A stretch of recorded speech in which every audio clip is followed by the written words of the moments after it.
नमस्कार दोस्तों, मैं डॉक्टर सर्वेश कुमार आप सभी को आपके अपने यूट्यूब चैनल पे हार्दिक स्वागत है। दोस्तों, आज हम चर्चा करेंगे हाइपरथायराइडिज्म के बारे में कि हाइपरथायराइडिज्म क्या है और इसका कारण क्या हो सकता है। अगर आपको हो गया तो आप कैसे इसको पहचानेंगे कि इसका क्या सिम्टम्स आ सकता है, और अंत में जानेंगे होम्योपैथिक आपको कैसे हेल्प कर सकता है और होम्योपैथिक के द्वारा कैसे जड़ से खत्म कर सकता है। अगर आपको एलोपैथिक मेडिसिन भी ले रहे हैं तो अगर आप एक प्रॉपर ट्रीटमेंट ले रहे हैं तो आपको जो मेडिसिन ले रहे हैं मेडिसिन भी आपका धीरे धीरे करके खत्म हो जाएगा। तो दोस्तों शुरू करते हैं। शुरू करने से पहले एक रिक्वेस्ट है कि अगर आप इस चैनल पर नए हैं तो चैनल को सब्सक्राइब कर दीजिए और मेरे बेल आइकन के बटन को प्रेस करना ना भूलें, क्योंकि हम हर समय हेल्थ टिप्स और होम्योपैथिक आपको कैसे हेल्प कर सकता है किसी भी बीमारी में और उसका क्या कॉज है, क्या सिम्टम्स है, उससे रिलेटेड वीडियो हम पब्लिश करते रहते हैं। तो दोस्तों शुरू करते हैं। तो सबसे पहले हम जानेंगे हाइपरथायराइडिज्म क्या है। दोस्तों, हमारे गले के अंदर एक थायराइड होता है, बटरफ्लाई के आकार का यहाँ पे होता है। इससे T3 T4 हार्मोन निकलता है। इस हार्मोन को कंट्रोल करने के लिए एक ब्रेन में ग्लैंड होता है, पिट्यूटरी ग्लैंड, जिसको मास्टर ग्लैंड बोलते हैं।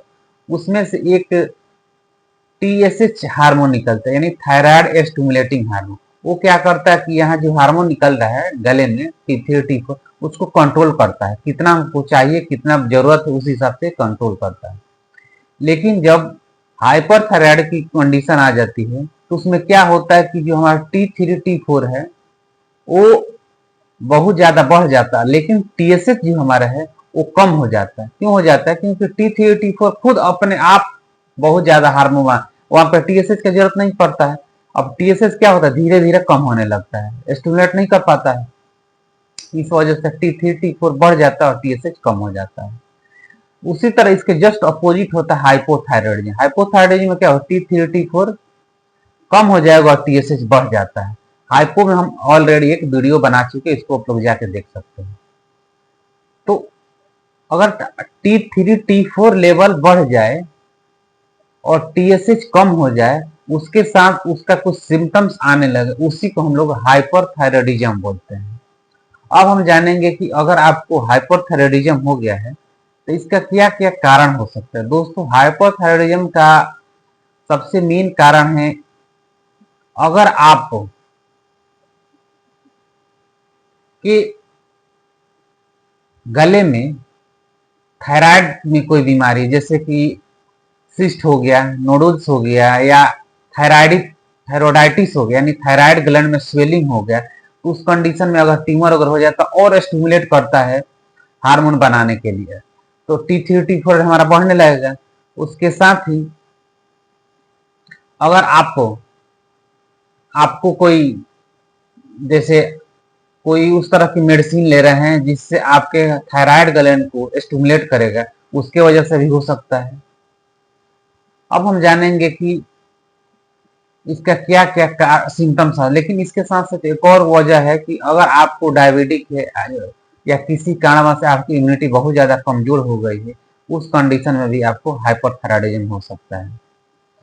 अब हम जानेंगे कि इसका क्या क्या सिम्टम्स आ सकता है, आखिर इसको आप कैसे पहचानेंगे कि हाइपरथायराइडिज्म। दोस्तों, हाइपरथायराइडिज्म का मेन सिम्टम होता है कि इसको हम लोग सूखने वाला थायराइड भी बोलते हैं, क्योंकि इससे बॉडी वेट होता है कम होने लगता है। क्योंकि दूसरी चीज होता है कि भूख बहुत ज्यादा लगेगी, लेकिन भूख लगेगी बहुत ज्यादा, लेकिन भूख जिस तरह लगेगी, जितना खाना खाएगा इंसान, उसकी अपेक्षा देखा जाए तो बॉडी का वेट धीरे धीरे कम होते जाता है। खाना बहुत ज्यादा खाएगा लेकिन बॉडी का वेट सूखते जाता है। उसके साथ ही उसको बहुत ज्यादा पर्सपायरेशन होते है। जो पूरा बॉडी है, थायराइड ग्लैंड का जो हार्मोन है अगर बढ़ जा रहा है तो पूरे सिस्टम को एक्टिव कर देता है। जब एक्टिव कर देता है, हर चीज हाइपर रहेगा। मोटा मोटी देखिए तो जितना चीज है, जितना ऑर्गन में सिस्टम है, हर ओवर एक्टिव हो जाएगा, क्योंकि सबको स्टिमुलेट करेगा, क्योंकि बढ़ गया। तो जैसे कि मान लीजिए इसमें क्या होगा, ब्लड प्रेशर भी बढ़ जाएगा, पल्स रेट भी बढ़ जाएगा, क्योंकि हाइपर एक्टिव कर दे रहा है।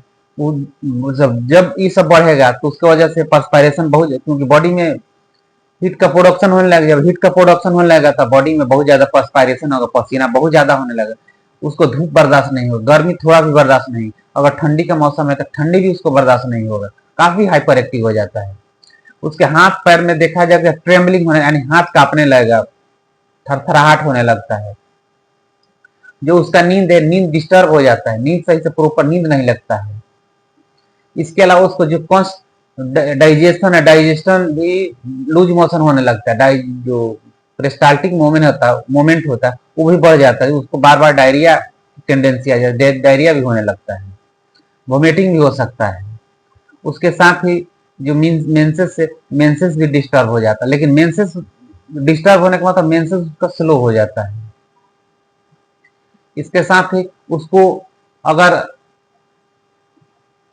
कहीं जाना हुआ तो काफी, मतलब जाने का मतलब हुआ कि अगर उसको माइंड को देखा जाए तो माइंड भी काफी एंगर हो जाता है, इरिटेट हो जाता है, बहुत ज्यादा चिड़चिड़ा हो जाता है, कभी कभी सैडनेस हो जाता है, ये सारी समस्या आने लगती है।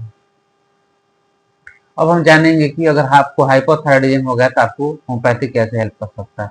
दोस्तों, अगर आपको हाइपोथायराइडिज्म हो गया है तो इसके लिए आपको सबसे पहले आपको अपने नियरेस्ट किसी अच्छे डॉक्टर से कंसल्ट करना होगा, उनसे प्रॉपर गाइडेंस में ट्रीटमेंट लेना होगा। सेल्फ मेडिकेशन ना ले, जो भी हम मेडिसिन बता रहे हैं केवल नॉलेज पर्पज के लिए बता रहे हैं, क्योंकि सेल्फ मेडिकेशन लीजिएगा तो हो सकता है मेडिसिन बता आराम हो जाए, ठीक हो जाए, लेकिन जरूरी नहीं कि जो हम जितना मेडिसिन बता रहे हैं उसी, क्योंकि हाइपरथायराइडिज्म के लिए बहुत सारी मेडिसिन है।